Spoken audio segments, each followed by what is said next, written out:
Shiny. Welcome back to my channel fine maths classes. So ഇന്നത്തെ ക്ലാസ്സിൽ നമ്മൾ പഠിക്കാൻ പോകുന്നത് 7th ചാപ്റ്റർ കമ്പയറിംഗ് ക്വാണ്ടിറ്റീസിലെ എക്സസൈസ് 7.3 ക്വസ്റ്റ്യൻ നമ്പർ 2 ആണ് ഇന്നത്തെ ക്ലാസ്സിൽ നമ്മൾ ഡിസ്കസ് ചെയ്യുന്നത്. അപ്പോൾ എൻ്റെ ചാനൽ കാണുന്നവർ സബ്സ്ക്രൈബ് ചെയ്യാനും ലൈക്ക് ചെയ്യാനും കമൻറ്റ് ചെയ്യാനും മാക്സിമം ഷെയർ ചെയ്ത് സപ്പോർട്ട് ചെയ്യാനും മറന്നു പോകരുത്. സോ നമ്മുടെ ക്വസ്റ്റ്യൻ ഇതാണ്: in A laboratory the count of bacteria in A certain experiment was increasing at the rate of 2.5% per hour. Find the bacteria at the end of 2 hours if the count was initially 5,06,000. അപ്പോൾ എന്താണ് പറഞ്ഞിരിക്കുന്നത്? ഒരു ലബോറട്ടറിയിൽ ഒരു experiment നടത്തി. Okay, അവിടെ നമ്മുടെ ബാക്ടീരിയയുടെ കൗണ്ട് എന്ന് പറയുന്നത് 1 hourൽ 2.5% വെച്ചിട്ട് കൂടിക്കൊണ്ടേ ഇരിക്കുകയാണ്. Find bacteria at the end of 2 hours if the count was initially 5,06,000. അതായത് നമ്മളടുത്ത് പറഞ്ഞിരിക്കുന്നത് 2 hours കഴിഞ്ഞപ്പോഴത്തേക്ക് ഉള്ള ബാക്ടീരിയയുടെ കൗണ്ട് കണ്ടുപിടിക്കാനാണ് നമ്മളോട് പറഞ്ഞിരിക്കുന്നത്. സ്റ്റാർട്ടിങ്ങിൽ എത്രയുണ്ടെന്ന് പറഞ്ഞിട്ടുണ്ട്? 5,06,000. മനസ്സിലായോ എൻ്റെ മക്കൾസേ? ഒന്നുമില്ല കേട്ടോ, നമ്മളോട് പറഞ്ഞിരിക്കുന്നത് സ്റ്റാർട്ടിങ്ങിൽ 5,06,000 ബാക്ടീരിയാസ് ഉണ്ടായിരുന്നു. അപ്പം എന്താണ്, ഒരു മണിക്കൂറിൽ 2.5% വെച്ചിട്ട് ഇൻക്രീസ് ചെയ്തുകൊണ്ടിരിക്കുകയാണ്. അങ്ങനെയാണെങ്കിൽ 2 hours കഴിയുമ്പോഴത്തേക്ക് എത്രയായിരിക്കും ബാക്ടീരിയയുടെ കൗണ്ട്? ഇതാണ് നമ്മളോട് കണ്ടുപിടിക്കാൻ പറഞ്ഞിരിക്കുന്നത്. സോ അപ്പം നമുക്ക് കണ്ടുപിടിക്കാം. അപ്പോഴേ നമ്മളുടെ ഇവിടെ ബാക്ടീരിയയുടെ എണ്ണത്തിനെയാണ് നമുക്ക് ഇവിടെ തന്നിരിക്കുന്നത് അല്ലേ. അതായത് ആദ്യമേ 5,06,000 ഉണ്ട്, പിന്നെ അത് 2.5% വെച്ചിട്ട് 1 hourൽ ഇൻക്രീസ് ചെയ്തുകൊണ്ടിരിക്കുകയാണ് എന്നൊക്കെ പറഞ്ഞിട്ടാണ് തന്നിരിക്കുന്നത്. ഇതിന് നമ്മൾ എന്ത് ചെയ്യണം? Amount, principal, rate of interest, number of years എന്നുള്ള രീതിയിലാക്കണം അല്ലേ. ഓക്കെ, അപ്പൊ എന്തായിരിക്കും പ്രിൻസിപ്പൽ വരുന്നത്? നമുക്കറിയാം, സ്റ്റാർട്ടിങ്ങിൽ നമ്മുടെ കയ്യിൽ എന്താണോ ഉള്ളത് അതിനെയാണ് നമ്മൾ എന്തെന്ന് പറയുന്നത്? പ്രിൻസിപ്പൽ എന്ന് പറയുന്നത്. അതായത് ഇപ്പം നിങ്ങൾ നിങ്ങളുടെ ബെസ്റ്റ് ഫ്രണ്ടിന്റെ കയ്യിൽ നിന്നും ഒരു എന്താ പറയണ ഒരു 500 rupees വാങ്ങിച്ചു എന്ന് വിചാരിച്ചു. ഓക്കെ, ഇതെന്താണ്? അപ്പം സ്റ്റാർട്ടിങ്ങിൽ നിങ്ങളുടെ കയ്യിൽ ഉണ്ടായിരുന്ന പ്രൈസ് ആണ് 500 rupees എന്ന് പറയുന്നത്. ഓക്കെ, ആ കുട്ടി പറഞ്ഞു പിറ്റേന്ന് ക്യാഷ് കൊടുക്കുമ്പോൾ അതിൻ്റെ കൂടെ ഒരു 10 രൂപയും കൂടി ചേർത്ത് കൊടുക്കണമെന്ന് പറഞ്ഞു. ഓക്കെ, അപ്പം നിങ്ങൾ എന്ത് ചെയ്തു? പിറ്റേ ദിവസം ആയപ്പോഴത്തേക്ക് അതിൻ്റെ കൂടെ 10 rupees കൂടി ചേർത്ത് കൊടുത്തു. അതിനെ നമ്മൾ എന്തെന്ന് പറയും? എമൗണ്ട് അല്ലേ.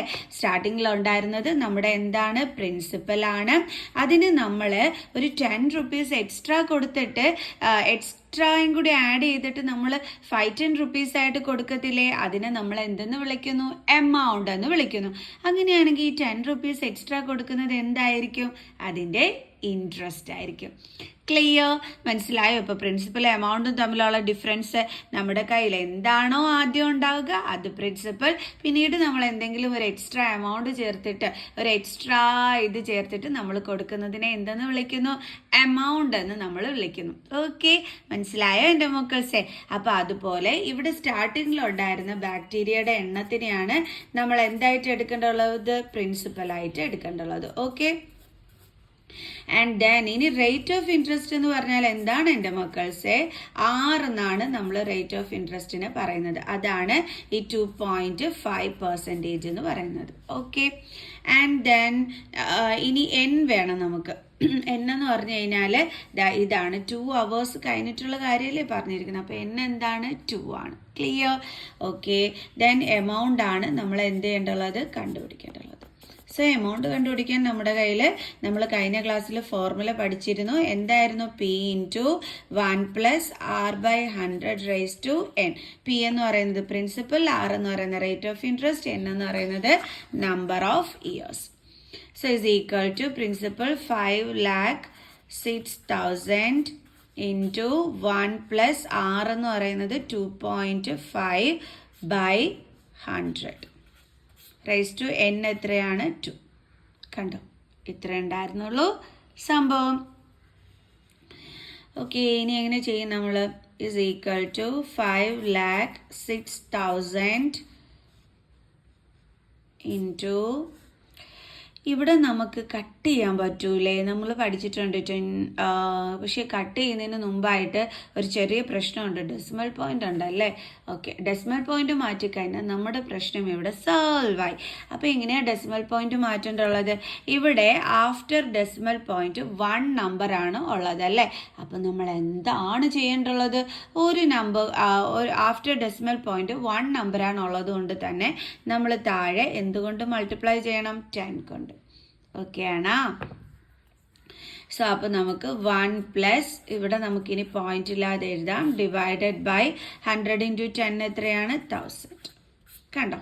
ഇത്രയേ ഉള്ളൂ സംഭവം.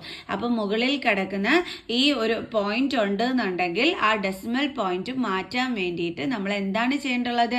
ആഫ്റ്റർ ഡെസിമൽ പോയിന്റ് 1 നമ്പർ ആണ് ഉള്ളതെന്നുണ്ടെങ്കിൽ താഴെ നമ്മൾ 10 കൊണ്ട് മൾട്ടിപ്ലൈ ചെയ്താൽ മതി. ആഫ്റ്റർ ഡെസിമൽ പോയിന്റ് 2 നമ്പേഴ്സ് ആണെങ്കിൽ താഴെ നമ്മൾ എന്തുകൊണ്ട് മൾട്ടിപ്ലൈ ചെയ്യുമായിരുന്നു? 100 കൊണ്ട്. ക്ലിയർ? ഇനി നമുക്ക് എന്ത് ചെയ്യാൻ പറ്റും? ഇതും കൂടി കട്ട് ചെയ്യാൻ പറ്റും അല്ലേ? 25 5 5s are 25, then 5 2s are 10, then 2 zeros, 5 1s are 5, 5 4s are 20, then 0. അപ്പോൾ എന്താ കിട്ടിയത്? 1/40. ഓക്കെ, സോ അപ്പോൾ നമുക്ക് എഴുതാം 5,06,000 into 1 പ്ലസ് നമുക്ക് എന്താ കിട്ടിയത്? 1/40. അയ്യോടെ ഇയർ ഇടാൻ മിസ് മറന്നു, 2. അതാരും മറക്കരുതേ. ഓക്കെ, അപ്പോൾ 1/40 raised to 2 is equal to 5,06,000 into ഇവിടെ നോക്കിക്കേ, ഇവിടെ ഡിനോമിനേറ്റർ ഒന്നുമില്ലെങ്കിൽ 1 ഉണ്ട്. So different denominator. So LCM കാണണം. എൽസിയം എന്താ വരുന്നത്? 40. അപ്പോൾ 1നെ 40യിലോട്ട് മാറ്റാൻ വേണ്ടി നമ്മൾ എന്ത് ചെയ്യണം? 40 കൊണ്ട് മുകളിലും താഴെയും മൾട്ടിപ്ലൈ ചെയ്യണം. സോ 1 × 40 എന്താ കിട്ടുന്നത്? 40 പ്ലസ് പിന്നെ എന്തുണ്ട്? 1/40 the whole square.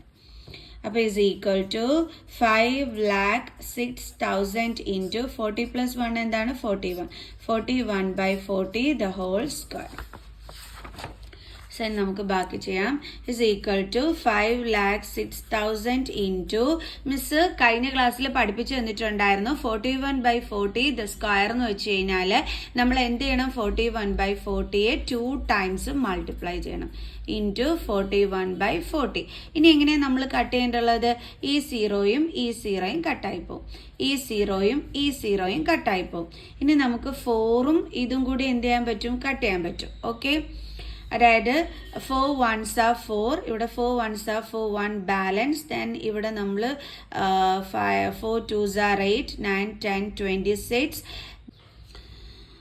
ഓക്കെ, അപ്പോൾ അവിടെ 26 ആയി. അപ്പോൾ മിസ് 6 4s are 24 ചെയ്തു. ഓക്കെ, ദെൻ വീണ്ടും 2 ബാലൻസ്, ദെൻ 20 5 4s are 20. കണ്ടോ? സിമ്പിളായിട്ട് നമ്മൾ ചെയ്തു. ഇനി ഇങ്ങനെ കട്ട് ചെയ്യാൻ അറിഞ്ഞൂടാത്ത മക്കൾസ് ഇതേപോലെ ഡിവിഷൻ ചെയ്ത് നോക്കിയാൽ മതി. കണ്ടില്ലേ? നോക്ക്, 4 1s are 4 1, then 0, 4 2s are 8, then 2 balance, then 6 4s are 24, then 2, then 0, 20, 5 4s are 20. കണ്ടില്ലേ? അറിഞ്ഞൂടാത്ത മക്കൾസ് ഇങ്ങനെ ഡിവൈഡ് ചെയ്ത് നോക്കിയിട്ട് ചെയ്താൽ മതി. അപ്പോഴും നമുക്ക് 1265 ആണ് കിട്ടിയത്. ഇനി ഈ 4 കൊണ്ട് ഇതിന് നമുക്ക് കട്ട് ചെയ്യാനായിട്ട് പറ്റൂല അല്ലേ? സോ അപ്പോൾ നമുക്ക് ഫൈനലി കിട്ടിയത് എന്താണ്? 1265 into 41 into 41/4. സോ അപ്പോൾ നമുക്ക് എന്ത് ചെയ്യാം? ഇതെല്ലാം കൂടി തമ്മിൽ മൾട്ടിപ്ലൈ ചെയ്യാം.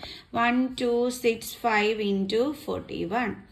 5 1s are 5, 6 1s are 6, 2 1, 5 4s are 22, 6 4s are 24, 26 2, 4 2s are 8 9 10 1, then 5. 5 6 8 1 5. ഇനി നമുക്ക് വീണ്ടും എന്തുണ്ട്? ഒരു 41 കൂടി ഉണ്ട്.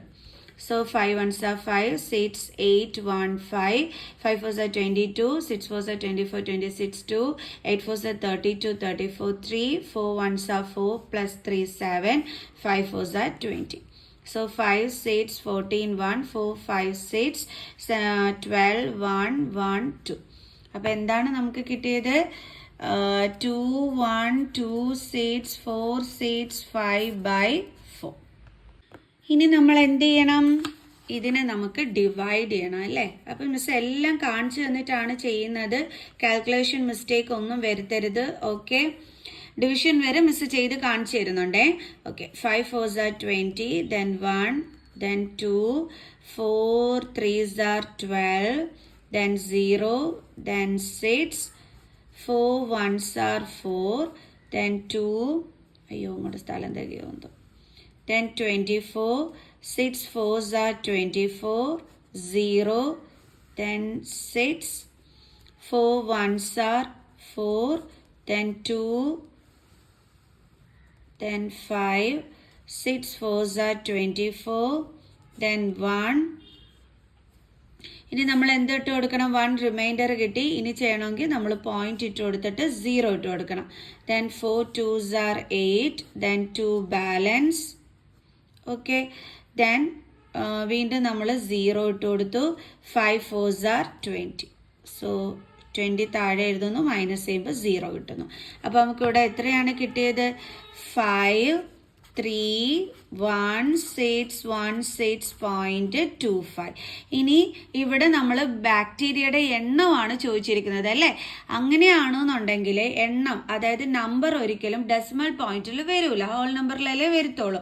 അപ്പോൾ നമ്മൾ ഇതിനെ എങ്ങനെ എഴുതണം? 5 3 1 6 1 6 ആണ്. കാരണം പോയിന്റിന് ശേഷം 5നെ കാട്ടിയും ചെറിയ നമ്പറാണ് കിടക്കുന്നത്. അപ്പോൾ നമുക്ക് എന്ത് ചെയ്യാൻ പറ്റും? പോയിന്റിന് ശേഷമുള്ള കളഞ്ഞിട്ട് ഇതേപോലെ നമുക്ക് എഴുതാനായിട്ട് പറ്റും. ഒരു അപ്രോക്സിമേറ്റ് വാല്യൂ ആണ് അപ്പോൾ നമുക്ക് കിട്ടുന്നത്. 5 3 1 6 1 6 ആണ്. ഓക്കെ, അപ്പോൾ നമുക്ക് എഴുതാം. എന്തായിരുന്നു നമ്മളോട് പറഞ്ഞിരുന്നത്? Find the bacteria at the end of 2 hours എന്നാണ്. So bacteria at the end of 2 hours is equal to എത്ര കിട്ടിയത്? 5 3 1 6 1 6 അപ്രോക്സിമേറ്റ് അല്ലേ? സോ അപ്പോൾ ഇതാണ് നമ്മുടെ ഫൈനൽ ആൻസർ. എളുപ്പമല്ലായിരുന്നോ ചെയ്യാനായിട്ട്? ഓക്കെ, അപ്പോൾ നമുക്ക് അടുത്ത ക്വസ്റ്റ്യനുമായിട്ട് അടുത്ത വീഡിയോയിൽ കാണുന്നത് വരെ ബൈ.